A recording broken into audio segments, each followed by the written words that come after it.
Supreme court का 8 member bench का तफसीली फैसला आज आ गया है। रिजर्व सीट्स के ऊपर ये फैसला था। 80 की 80 सीटें हैं, ये पीटीआई की सीटें हैं। इलेक्शन कमीशन ने मिस इंटरप्रेट किया था, पीटीआई से बल्ले का निशान ले लिया गया था। ये दो जस्टिस साहिबान, इन्होंने इलेक्शन कमीशन को कहा कि ये डिसीजन जो है 8 मेंबर बेंच का, इसको आपने इंप्लीमेंट नहीं करना। गवर्नमेंट ने अपना माइंड इंटेंशन शो कर दी हुई है कि हमें अपनी मर्जी की सुप्रीम कोर्ट चाहिए। अब गवर्नमेंट या तो स्ट्रेट अवे लड़ाई यहाँ रुकी नहीं है, लड़ाई मजीद बढ़ेगी। अस्सलाम वालेकुम, मैं हूं जुल्करनैन। सुप्रीम कोर्ट का 8 मेंबर बेंच का तफसीली फैसला आज आ गया है। जस्टिस मंसूर अली शाह ने इसको ऑथर किया है और बड़ी बड़ी इसमें बातें की हैं उन्होंने, और कई चेहरे इसमें उन्होंने एक्सपोज भी किए हैं।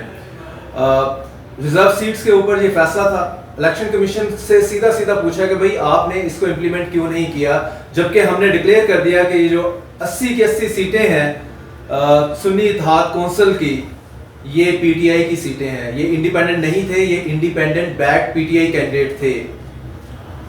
चूंकि सुप्रीम कोर्ट का डिसीजन अर्लियर, उसको इलेक्शन कमीशन ने मिस इंटरप्रेट किया था और पीटीआई से बल्ले का निशान ले लिया गया था और उनको आजाद लड़ना पड़ा। इन द होल सिनेरियो, इस सारी स्पिरिट में जो पीटीआई के इंडिपेंडेंट लोग लड़े हैं वो पीटीआई के ही कैंडिडेट हैं। तो इलेक्शन कमीशन को ये फैसला मानना चाहिए था। इंस्टेड ऑफ दैट वो इसको डिले कर दिया इन्होंने। और at the same time 8 member bench का जो तफसीली फैसला है, ये दो और जजेस को भी पिन पॉइंट करता है, जस्टिस अमीनुद्दीन और जस्टिस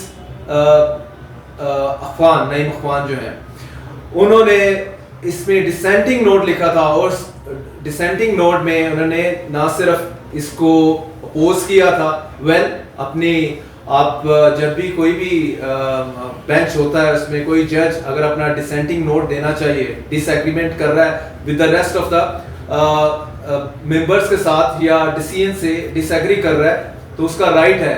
लेकिन ऑन टॉप ऑफ दैट, इस डिसीजन के बाद 8 मेंबर बेंच ने जब कहा कि ये रिजर्व सीट पीटीआई की हैं और ये सारे मेंबर जो हैं 80 के 80 ये पीटीआई के हैं, इसके बाद ये दो जस्टिस साहिबान, इन्होंने इलेक्शन कमीशन को कहा कि ये डिसीजन जो है 8 मेंबर बेंच का, इसको आपने इंप्लीमेंट नहीं करना, आपने एग्जीक्यूट नहीं करना। जो कि बहुत सारा, अगर आप रीड बिटवीन द लाइन पढ़ें तो आपको समझ आ जाएगी कि ये जो इलेक्शन कमीशन को डायरेक्ट कर रहे थे, एट द बिहेस्ट ऑफ हुम, किसके बिहेस्ट के ऊपर ये कर रहे थे। और गवर्नमेंट जिस तरह से टेक ऑन किया हुआ है इन्होंने कि रीराइट कर दिया 8 मेंबर बेंच ने constitution, dozens of minister Punjab के और फेडरल के इसके अगेंस्ट बोल रहे हैं। Even so speaker Punjab assembly Malik Ahmad Khan ने आज भी कहा कि अदालती गुंडागर्दी नहीं चलेगी। तो क्लियर गवर्नमेंट ने अपना माइंड इंटेंशन शो कर दी हुई है कि हमें अपनी मर्जी की सुप्रीम कोर्ट चाहिए, वगरना ये जो सुप्रीम कोर्ट है या सुप्रीम कोर्ट होगी 25 अक्टूबर के बाद आफ्टर चीफ जस्टिस काजी फैज ईसा, वो हमें मंजूर नहीं है, क्योंकि ऑफ कोर्स वो एक इंडिपेंडेंट सुप्रीम कोर्ट होगी।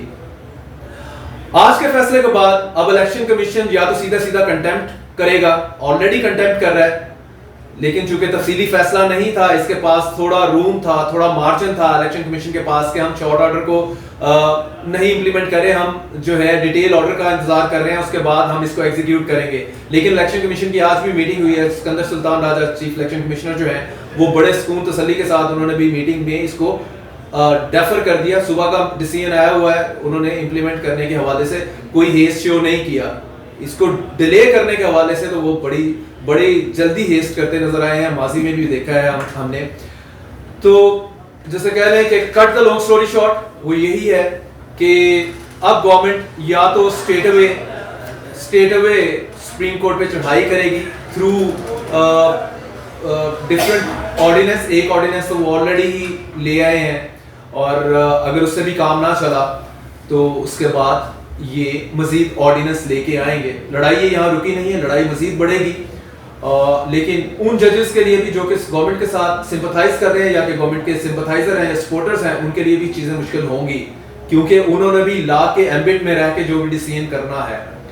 So it's gonna be tough for those supporting the government, क्योंकि अगर आइन के मुताबिक चीजें चली जाएं तो अब शायद ही मुमकिन नहीं रहा गवर्नमेंट के लिए और इलेक्शन कमीशन के लिए कि वो ना माने सुप्रीम कोर्ट का डिटेल ऑर्डर अदरवाइज तो पूरी सुप्रीम कोर्ट गवर्नमेंट को पैक करनी पड़ेगी, या पीटीआई को 80 सीटें उसके नाम के साथ देनी पड़ेगी और रिजर्व सीट्स देनी पड़ेगी, जो कि ऑलरेडी नेशनल असेंबली और पंजाब असेंबली में नोटिफाई हो चुकी हैं कि जनाब ये सीटें अंडर दैट प्रीवियस ऑर्डर जो कि इन्होंने बंदरबांट की थी, सीटें पीटीआई की आपस में बांट ली थी, वो दोबारा से रीडिस्ट्रीब्यूट इन्होंने कर ली हैं।